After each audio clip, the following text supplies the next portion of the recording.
Well,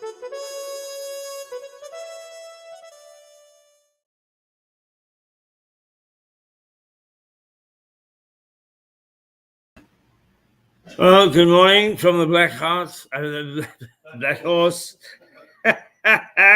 I got a prompter at the back to make sure that when I make these mistakes, they are corrected immediately. And here is the much vaunted Phil. Good morning, Philip. Yes, good morning. Here Keith. is his. I'm going to say Philip is the mentor to John Prideaux. Good morning, John. Good morning, Phil and Keith. How are you this morning? I'm very well. Very good, thank you. Yes, yeah. That's yeah. good. I need a voice of calm because everything is falling down around my ears. There's people going ill and disappearing to London and all sorts of things. So I'm glad to see that you are as calm and collected as Philip said that you were. Yes, well, I'm glad he's recovered from the encounter we had on the pavement with the bins recently. Yes. He always finds it a bit of a shock to actually come face to face with me. Yeah, I tried to get out and in very quickly to minimise the chances of bumping into you, but that failed this morning, unfortunately. Yeah, this morning you were just unlucky, John. But there you are. Anyway. I'll be okay. I'll be okay. Well, anyway, lovely. Well, welcome to Mirador Television. As from the very first day that it ever did anything, way back in 2015, it's been known as quirky. It hasn't changed its spots, but people like it that way. I think that probably as we are asking this morning, is this a threat or an asset to mankind? But by the same token, I think that a lot of people are bemused by artificial intelligence. It just conjures up visions of robots and nothing more. So I think, John, I shall hand over to you and Philip. Undoubtedly, you've got a format as to how you're going to handle this spot. And perhaps what you can do is you can enlighten us. I'll do my best. Well, John, it's a pleasure to have you on. It's good of you to join us. Not only are you're quirky in yourself because you are not only a successful businessman, you're also a fully trained actor, aren't you? I am. And if I may say so, a very accomplished keyboard player and vocalist. And you've had bands in the past, such as the Alternatives, have you not? Yes, I keep trying stuff out until I find something I'm good at, and I'm still working on it. Join the club, and I'm 80 plus. plus.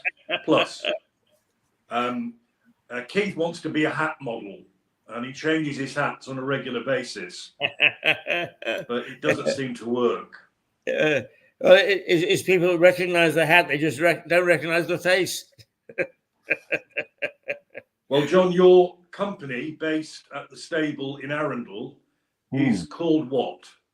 Wise Reach Business Solutions. And you are a co-founder of that business, are you not? I am, yeah. Originally, there were three of us back in 2005. There's now two flying the flag. Yeah, we all worked together. We were all colleagues at a large consulting firm, and we decided to break away and do our own thing. So, yeah, been doing the business for 18 years, something like that now. It is 18 years, and you used to have hair, didn't you? I did, yeah. So well, I do still have a bit. I have a bit, but I don't like it unkempt. No, well, you will never have that problem. No. In fact, I might hats may be a way forward. Well, I've always felt hats rather suited you. That's not what my family think. Every time I put a hat on, they fall around laughing. I don't know what it is. No, it's not the hat, John. It's not the hat. It is the surviving founder, Peter Weir. Yes, Pete. Yeah. So 3 of you founded it in 2005. Yes. And being in a stable, does that mean you have to muck out every morning? Well, I leave that to Sarah. Yes. That delightful, lovely wife of yours. Yeah. No, it's a lovely little spot we've got up just in next to the castle grounds. So it's a very nice spot to. It's really our admin centre. We don't really spend a lot of time there because we are out and about working with our clients. Although more recently, of course, with the pandemic, we've spent a lot more time in these types of environments in front of a screen, conducting business remotely for our clients. So it's a new world, but it's as you can see, I've got a nice little spot here, so it works quite well for me. And it looks very nice. Very nice. Going up to London because most of our clients seem to either be in London or some other industrial centre. It's nice to be able to spend a bit more time at home.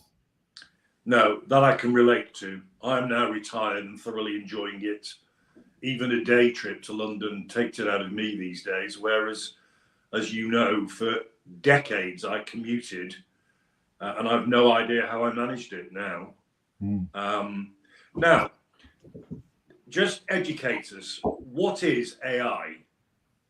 What is AI? Well, it's a range of things. It's quite a general term, really. So you've got the sort of the sci-fi, robots gone mad kind of version of it, and robotics is a key area of research and development, where robots are trained to do certain things like pick up stuff that we wouldn't want to pick up and handle toxic materials and try and do jobs that we don't like. I suppose some of the more popularist visions of robotics and artificial intelligence is either a robot that tidies up your kitchen for you and your house so you don't have to lift a finger, or the other variety that appears a lot in sci-fi films is the robots that take over the world and are intelligent enough to work out that it would be better off without humans in it, So that's one area which is probably creates a lot of fear and alarm, but is still there's a huge amount of challenges in that to get anywhere near that sort of vision. Still a long way off. That's one area. Another area is there's a lot of work in graphics, AI in visual recognition. Again, you might hear quite a lot about the facial recognition and perhaps some of the fears that creates around being recognized or wrongly recognized, whatever reason. But there's a lot of other uses for that kind of intelligence in medical research and so imaging of medical scans and imagery. So in the way that recently on the sound version of this, they've lifted John Lennon's voice out of a muddy old cassette recording. Now and then, noise. The same sort of type of technology, or the visual version of that, is able to lift things out of fuzzy images and remove the noise, if you like, within graphical images. So these areas have been around for a while, and probably since the 50s, 60s, people have been researching into these types of things, robotics, imaging, and so on, to try and create artificial intelligence is what it says. It is artificial, and actually it's still it's a kind of digital intelligence as opposed to what we recognize as human intelligence. So there's quite a big gap between those two things still. The thing that has become much more visible recently is these large language models. I don't know if you're familiar with the term, but essentially it's if you go back to voice recognition. So I think first experienced a voice recognition attempt was probably late 80s, early 90s. I think there was I can't remember the name. Was it an apricot? There was a computer that you could bark commands at, and 1 in 10 times it would recognize it and do something. So it was that was the beginnings of it. So that's been developing, and of course now is much more sophisticated with the likes of Alexa and other voice recognition technologies. But still, if you've experienced them, still don't always get it right. But yeah, the large language models have taken a different kind of approach to language and text. So in the past, people tried to teach computers the rules around language, the grammar, how it works, so to make it construct sentences and generate language. Teach it how to build sentences. So with the recent developments with ChatGPT and a research organization called OpenAI, they developed a different approach, which basically looked at words. They took a snapshot of the internet, looked at all the words in that. I think there's about 1 trillion words in their database, and then worked out the probability of one word appearing next to another word. And that's basically all it does. It statistically works out what word is likely to come next when it's constructing a sentence or responding to an answer, responding to a question. And I think the researchers were actually surprised at how well it was able to construct very convincing human language based on this approach. So it was a bit of a surprise result. They thought it might do well, but it did a lot better than they imagined it would. Could I pause you there, John? Yes. As you know, I have a daughter who works in film as a set decorator, and she's currently unemployed or out of work because of the strikes in America, in Hollywood. Both the actors and the script writers. And I've been led to believe that both of those strike areas, which are now resolved, that a lot of their concern was AI, in that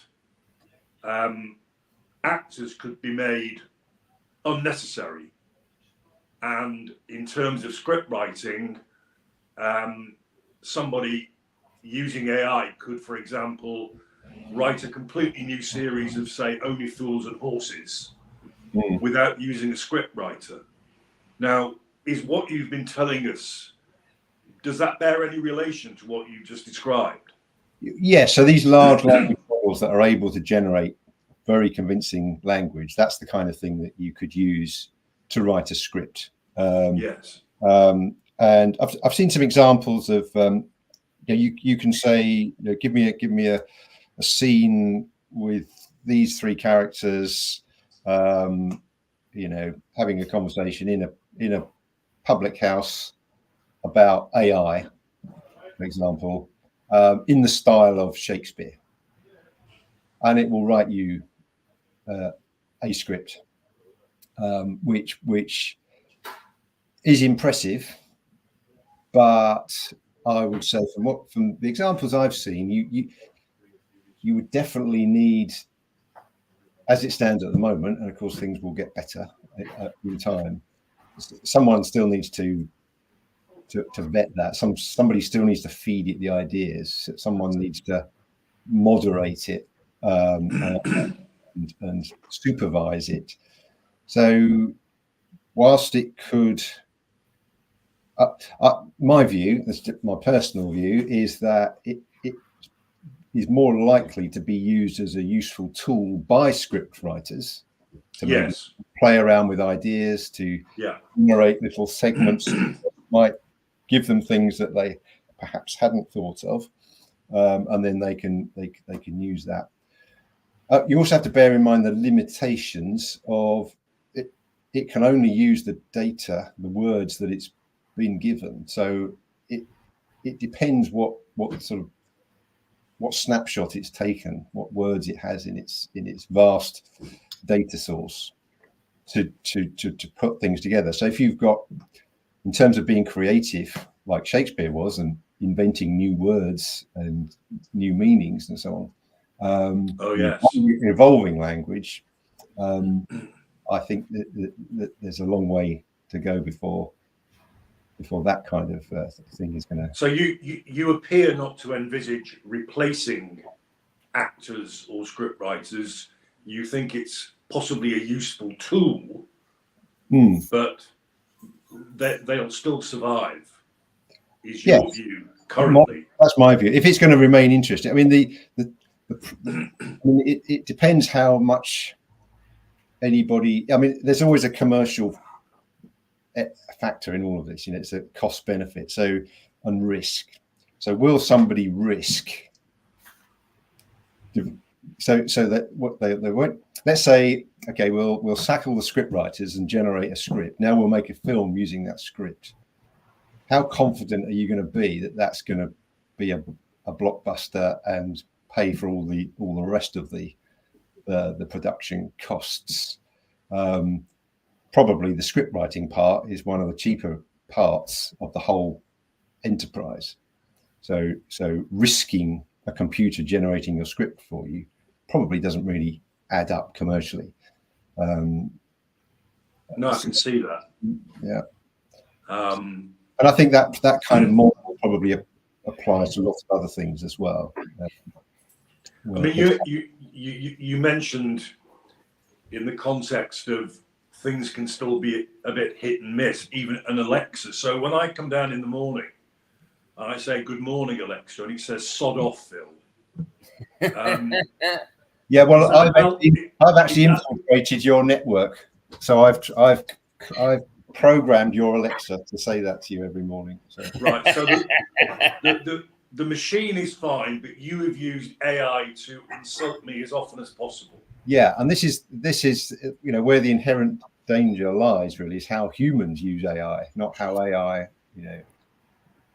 affects humans. So if I decide to maliciously corrupt your version of your particular tool, I could start influencing you or biasing what I say to you, convincing you that you should have stayed in bed. Yeah, but John, you've always manipulated me. You know that. Well, it's a human condition. So you've mentioned robotics. Of course, the robot in your house, as you told us, is Sarah. She does the kitchen cleaning, and you just bark commands at her, don't you? Well, as with all artificial intelligence, it has to be well trained. So, quite so. I actually think I'm probably I think she's the one that's done the training on me. To be honest with you, I think that's right. But seriously, we've done robotics, we've done visuals, media, images, voice recognition, and so on. Are there any other areas that you can identify? Well, there's things. Before I go on to that, I just want to share with you something, just before we leave the sort of Alexa theme, because I thought I'd use ChatGPT. I've always got it open on my desktop because you can. Can you tell us what that is, John? ChatGPT. So it's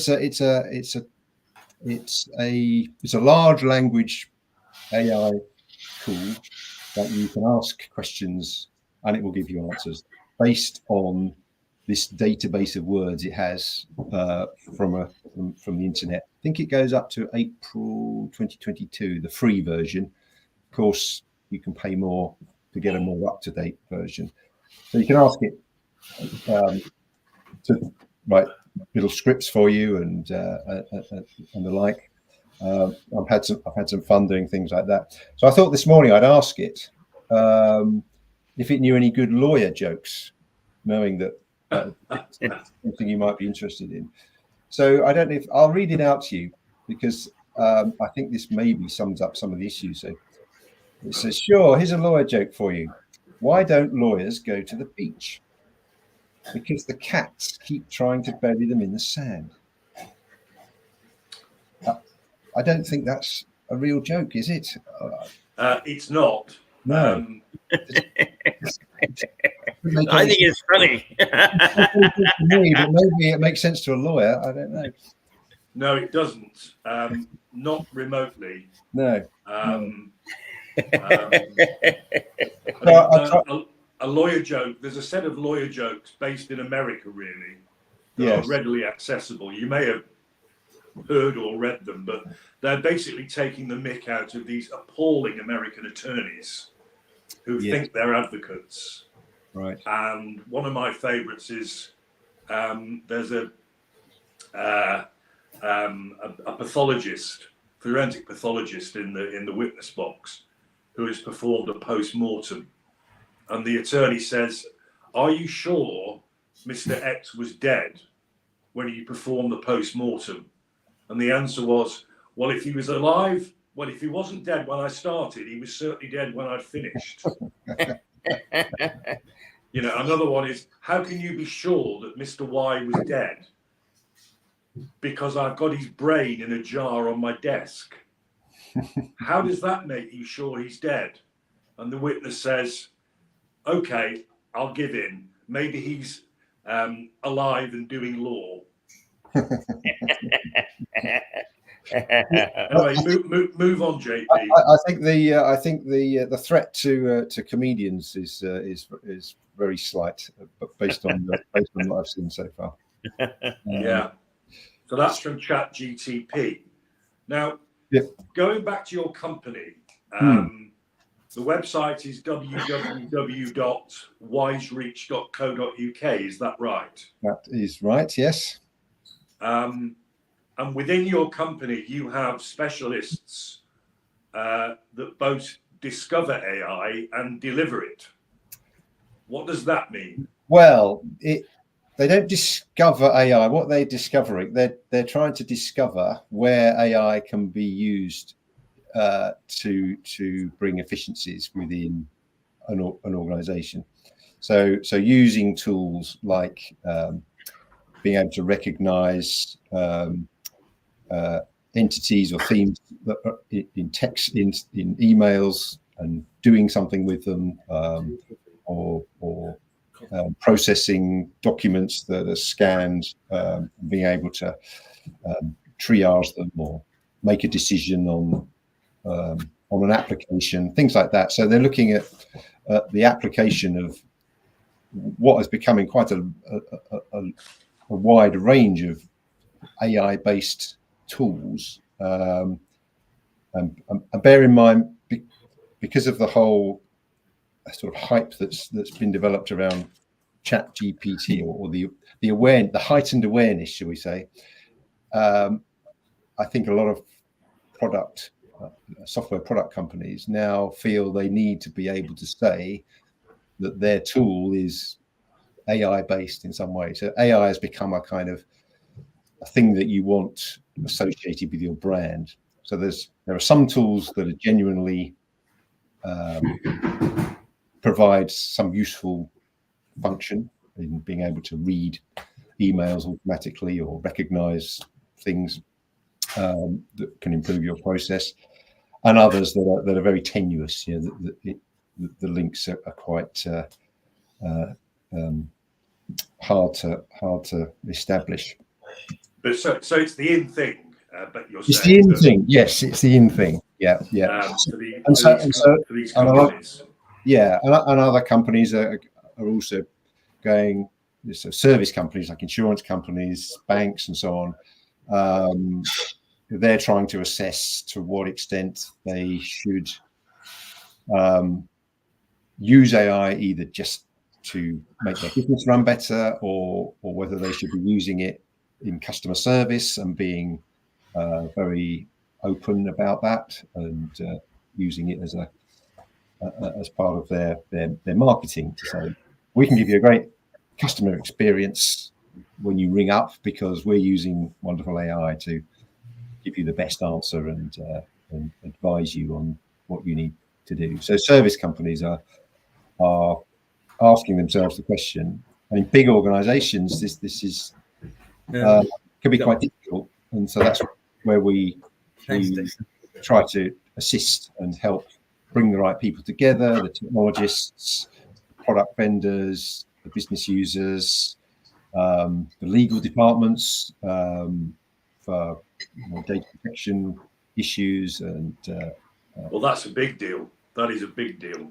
Yes, yeah. So a lot of so there's a lot of factors. There's a lot of nuances to it, and things that need to be taken into consideration from both a technical point of view.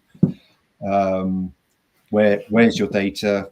How are you going to make it available? How do you prevent it ending up in the wrong place? So a lot of companies actually restrict the use of Chat GPT within their organization, because they don't want people, say, taking a customer email and plugging it into Chat GPT to get it to answer the question for them, because you might be leaking information out of your organization. So is your company therefore a facilitator and supplier of advice? Is it yes. more than that? Yeah, so we'll do that, and we'll also analyze. So we'll help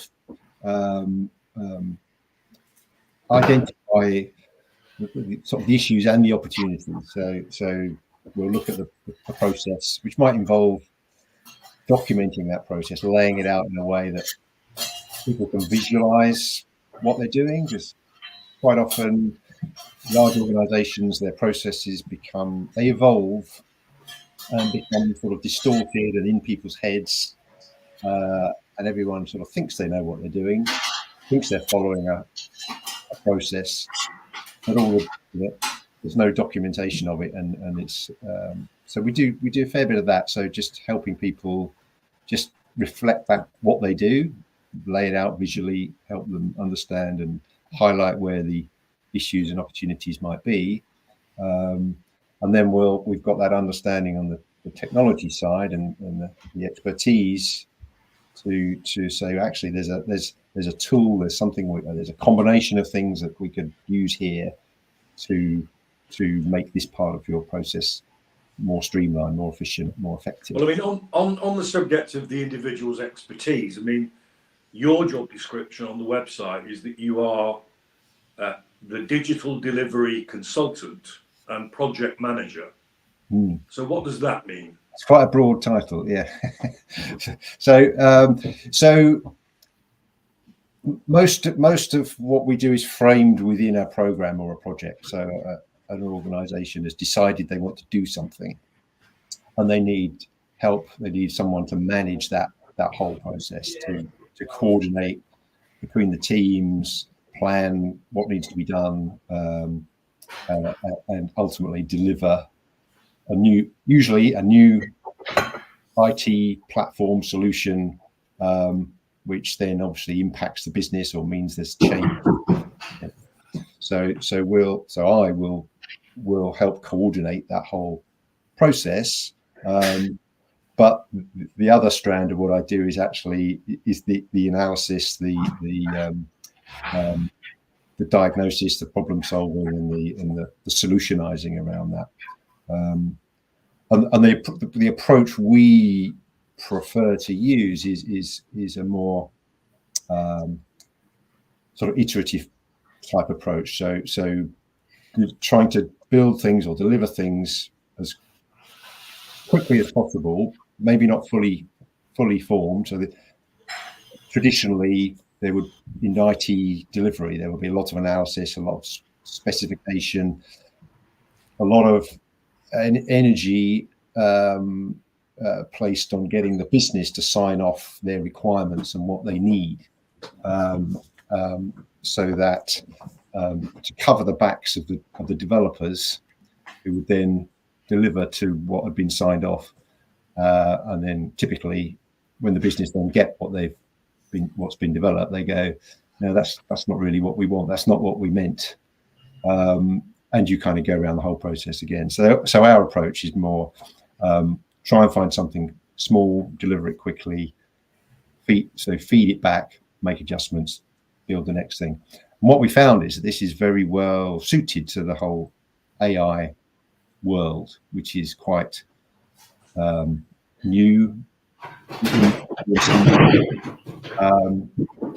and fast changing. So investing a lot of time and energy in big projects is really, at the moment at least, not an appropriate approach. So doing things, trying it out, experimenting, building something that's small, useful, and then continuing to build on that is a good approach for AI type solutions in our yes.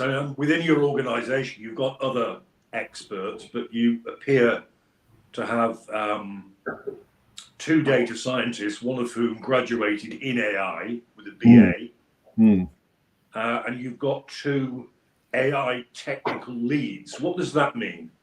So the AI technical leads are the people that would facilitate and coordinate the prototyping, and they know the tools, they know how to apply them to certain issues. So if for example, we've been working with an insurance company trying to improve their quote process, and it's commercial insurance, so they get the quote requests coming in from brokers, and they're typically quite verbose emails, and quite sort of chatty.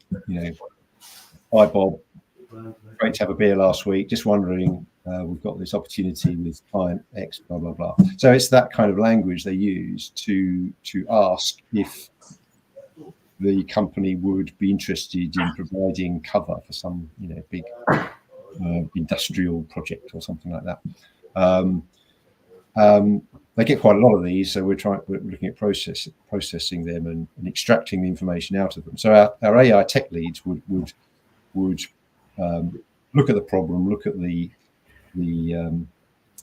input data, and assemble the tools, use the right tools to achieve what we wanted to achieve with that. So, right, so just on that example, I'm hoping to have understood it. So you get a whole batch of what you describe as matey, chatty, rather verbose emails, within some of which is some important information. Yes. So your experts would basically distill that down to what is important. Is that right? Yes. So by applying an AI-based tool that is able to read text and identify the meaning within it, or pick out certain entities like the client, the amount, the period of cover, various other financial pieces of information, they'll build the tool, they'll train the tool to do that. And at first you might get a 50% accuracy, or you might get 100% identifying the client every time, but you only get 30% on identifying the period of cover. So they'll look at why it's not performing well on those certain entities, and then train the model to improve it. So I mean, in my career, I've met many so-called advocates who could use a tool like that, or be subjected to a tool like that, because many of them went on and on to juries talking absolute bollocks, with very little that's relevant. So I think that would be very useful for the barristers, actually. Yeah, these tools, these language tools, like ChatGPT as an example, it's quite good at, if you give it some text and say, can you summarize this for me? Could you reduce it down to 500 words from 1,000? It will do a pretty good job of that. So it's pre-seeing essentially. Yeah, it can do that quite well. That's interesting. Yeah. I mean, amongst your aspirations stated in the website, you talk about creating true digital adaptability. What are we talking about there? So really, an infrastructure, an environment, which is adaptable and can react to like an ever fast changing world and technology. So it's clever partitioning and enabling architectures to be able to sort of plug and play with new technology. So it careful design, making sure that there's good separation between data and the applications that are using that data. So it's just making the whole environment more adaptable, and not just the technology, but some of the processes around that. So one of the things we find often slows people down is getting sign off for investment in these types of things. Projects. So the whole kind of corporate, the finance side and the accounting side of the organizations, they need to change as well, so that they can release funds for important projects, maybe based on very little or speculative information, but there's no time to kind of hang around on some of these things. No. So there's decision making around providing investment for the right technology is quite important as well. And then another objective stated is that, I think it quotes, creatively simplifying complex ideas. Is that what you've really been talking about throughout? I think that's at the core of what we do. So yeah. So whether that be a business process, an architecture, a new solution, helping people understand it through explaining it in the right way, using the right kind of visuals to explain things, and help people adopt new systems and changes to the way they work. To coin a phrase, taking them on the journey. So to do that, it's just coming up with the great ideas and just implementing them. You've got to convince people it's a good idea. You've got to try to persuade them not to resist or create obstacles that they might feel, because they feel threatened about the new technology or how it's going to affect their job. So. Well, yes. So that brings me back, at least, if you wouldn't mind, to the very core question about this broadcast. It's on your website, on the homepage. Artificial intelligence, threat or opportunity. What's your answer to that? In short, I think it's more of an opportunity than a threat, but that there are threats within certain aspects of it, so that we need to be careful about. So in particular, because these language models are so convincing and that it feels and sounds like a human, potentially that could be used for influencing, biasing, spreading misinformation, that kind of thing. So that's something that needs to be controlled. I wonder if I could jump in here, because I've listened with great interest to what you said. First of all, I'm somebody who sees the glass half full, always. Nobody could ever dampen my enthusiasm for the most weird things. And one of the things that I have come to the conclusion is that AI could actually, in certain areas, create a lot of jobs. One is local television. Because local television isn't local in the sense that it used to be. We don't find lost cats. We don't complain about the parking. What we do is we bring information in and send it out on a global basis, even though we're a tiny little operation. Now, I think that AI can help grow this sector, which the analysts are now saying is because local television and local media has been devastated, is a new growth area. I like to think that that's true. Now, I've already got, with my limited ability, I've already got a detective monk waiting in the wings. I've got a history of Julius Caesar landing on the south coast, and I've got one or two more little links. The trouble is, because I'm so old, I get to a certain point, and the language which people such as yourself use suddenly confuses me, and I can't go any further. Now, you just mentioned simplifying things. If I complain to you enough, will you simplify them even more that a knucklehead like me can understand? Well, yes, I think so. I think Why don't you produce a dictionary, John? A dictionary of technical terms, in particular AI, that would make you a fortune. Yeah, maybe. I don't know whether there would be that much interest in it, but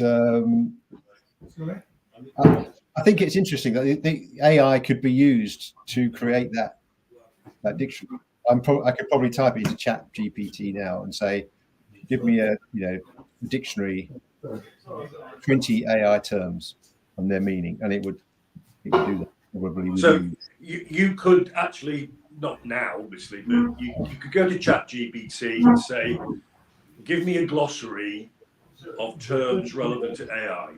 Yeah. And it would do that. And it would do it. Yeah, probably quite well, I would think. Well, I think that would be very, very useful, because I get very frustrated that I get so far along and then I can't go any further. Now, to be fair, I'm never, ever at my age going to master the AI scene anywhere near to where we would need it professionally. But by the same token, if you're going to do a concept, you really sort of need to know, yes, this can be done, even if I can't do it. So I think that if you could do a dictionary of words and terms and so on, that would help me or people like me. But secondly, I do think that one of the things now I've seen AI and sort of start to understand the concept is I'm absolutely bubbling over with enthusiasm for our particular sector. I can see all sorts of applications. I think it's absolutely wonderful what you're doing. And I can't wait to sort of tap you and say, can we apply this? Can we apply that? Can we do this? And so on. Because I think that this potty little quirky television station can actually be a leader in the field of local television the world over. How's that? There we go. I think that's eminently possible. Yes, yeah. I mean, John, you need to know that Keith's background is not just as now and before a TV producer, but an eminent journalist, both in Northern Ireland, the UK, and North America. And in his own right, is a very, very interesting chap. He keeps going on about his age.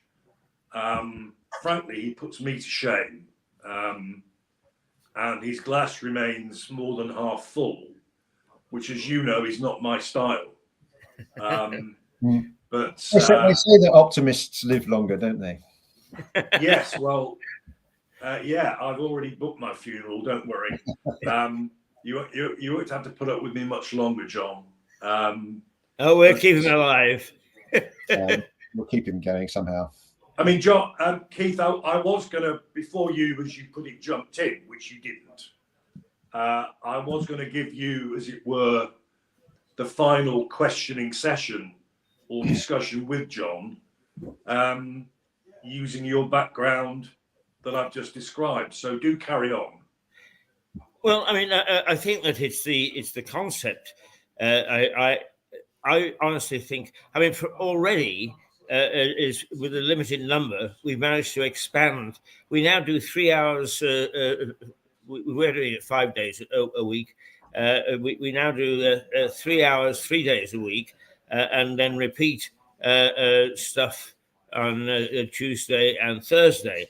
But we can go back to that with the help of AI. But not only that, but we've been speech-based. And of course, that does tend to turn some people off. So we want to sort of add a little entertainment element, and AI is going to help us enormously. And that's why I'm quite anxious to understand how to complete some of these projects that we've got going. But I think that we are talking about creating a new format, a new breed. It probably isn't going to be a Google or a Microsoft, but it can be something that is quite different. Because there's no question that old television is not going to return, but the streaming is not the answer. So I'm really excited by AI. I see it as a big opportunity, and yes, I read these threats. Mankind is always going to be wiped out by AI, and so on and so forth. Whether they're real or not, I ignore them and just see the benefits of AI. So you're my hero. I think actually there's a couple of things that I would advocate. So one is people should be interested and explore and get to know AI. Embrace it, educate yourself around it. And there's some great material. There's some really good BBC podcasts demystifying it all. Much better than my attempt. So that's there's some good stuff out there to grasp it. And I think the other thing is that a lot of things you're actually using it. It's there without us even sort of realizing it's being applied and used. And as with all new technologies, these sort of foundational technologies, you never know where they're going to end up, and it's the humans that work out where it's going to be used, where it's going to be applied, how it's going to help, how it's going to make money. That's what ultimately what drives things. So. I mean, I got the impression, John, in the early part of the programme, as I was listening to you talking about the various areas, that most of those areas, with the possible exception of words, they've still got a long way to go. Yes, that seems to be the perceived wisdom. Have I got that right? Yes, yeah.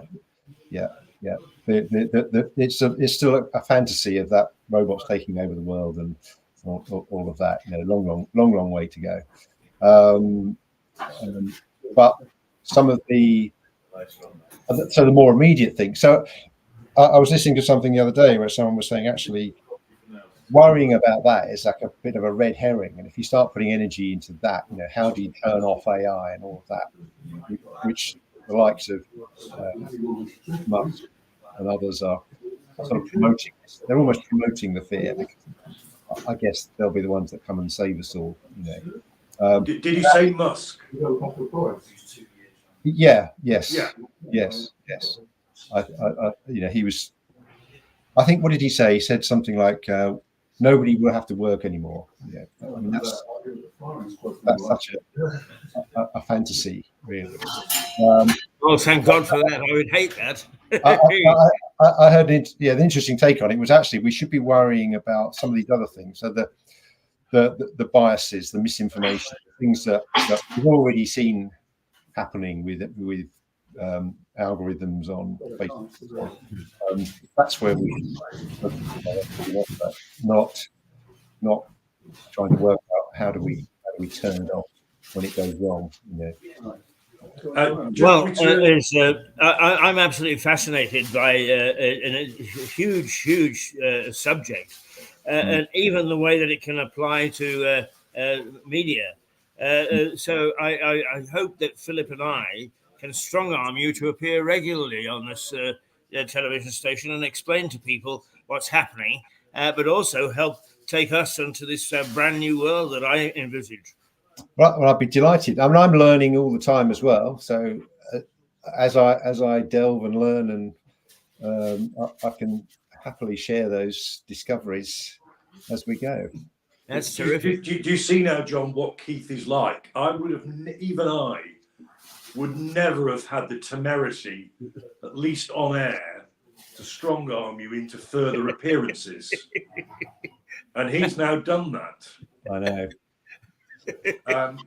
I was led to believe, but not by my daughter, but in a film she recently worked on where Harrison Ford, who has got to be Keith's age if he's a day, in the actual film, he looks about half his age. Now, I was led to believe that AI played a part in that. Does that sound true or not, John? That sounds very feasible. Yeah. I mean, you can press a button on Zoom, I think, which does a soft image, and it just takes all the lines off your face. So there's hope for Keith. Yeah, I mean, I I thought don't want the lines taken off my face. I thought perhaps he had it turned on. Now, don't flatter him. Believe me. The other thing that's going to be happening as we speak is AI is cutting out background noise on our audio. That's something that. Well, the Black Horse needs that. Well, it's probably it would probably be, you'd hear a lot more background noise if AI wasn't processing that as we speak. Well, once again, you see, I'm a complete madman when it comes to this industry, because I've never understood why we cut out sound. Everyday life is going on, and we put ourselves in little boxes and then pretend that we're talking about life. I like the sound of police cars going by and the cleaning lady dusting the tables and so on and so forth. It makes it all very real to me. Yeah. But once again, I'm a madman, but it's amazing how some of these things which have never been tried is people stop me and say, Keith, I find that attractive. So perhaps I'm not totally mad. No, I think you're like-minded in a way that I enjoy experimenting, and I try to persuade people to experiment, because you never, rather than worry about what might not work, see what does, and then try again. So very much something we advocate is just try it and What was it H.G. Wells said? I see things as they could be, while other men see things as they are. You're clearly soulmates, you two. I think you should do your own program, and then I can just go and do something else, like drink or something like that. We'll look forward to talking about that. Now, in the background is rapidly approaching is Stuart Dolby, who is a former FT journalist and spent some time in Vietnam, a very distinguished career. And Stuart digs around to find people to interview and stories and so on and so forth. So he's up next, and very much not artificial intelligence, I may say. So we've got the long and the short of it, or the chalk and cheese or whatever. So, John, thank you very much for being with us this morning. And Philip, thank you for introducing him, and thank you for hosting the show. And we shall, in the next day or two, talk about getting you involved further, John. Marvelous. Well, it's been a pleasure. And John is a genuine chap. I think he actually means that. I just thought this might amuse you both. You may have heard it yourself. But on Radio 4 the other day, a presenter said AI, and she said, of course, it means artificial insemination. And she did it completely accidentally, and she was mortified. Wasn't it Cliff Richard? It was Cliff Richard said it. Cliff Richard. Cliff Richard said artificial insemination by mistake. Yeah. Well, at least we haven't made that mistake. Thank you, John. Thank you. Thank you. See you again. Thank you, Philip. Bye. Well, there we are. It's a very interesting day. I see we got a comment here. I just not a comment, just somebody to say hi, John Lloyd Montibon, and not sure where he is from, but anyway, I'm very glad that you saw fit to tap into us. So we'll be away for 5 minutes, and then I'll be back with Stuart Dolby. I think we need to say Toodle Pip properly, and so Toodle Pip.